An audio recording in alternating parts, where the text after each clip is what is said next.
ni François Hollande, ni Manuel Valls, aucun ministre à Waterloo pour les cérémonies de commémoration. Pourquoi? Serions-nous mauvais perdants? Non, il y a...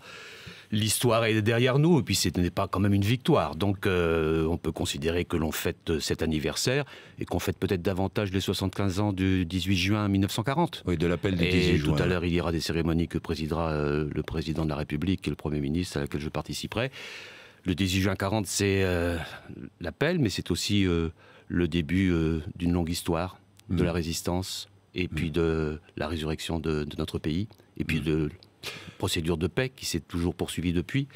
Et donc il faut rappeler, certes pour l'histoire, le 18 juin 1815, mais aussi beaucoup parler aujourd'hui du 18 juin 1940. Bien, un mot sur Napoléon, vous l'admirez ou c'est un tyran pour vous? Je suis historien de formation. Je sais, c'est pour ça que je vous pose la question. J'ai à la fois la reconnaissance d'un itinéraire exceptionnel et d'un moment où la France a été très forte en Europe et très forte dans le monde, et puis aussi le constat de certains échecs, et puis de cette boulimie de pouvoir et d'extension, de dépassement des frontières qui n'était pas dans l'ordre des choses. Donc vous n'êtes pas un grand admirateur de Napoléon? Je suis un... comment dire...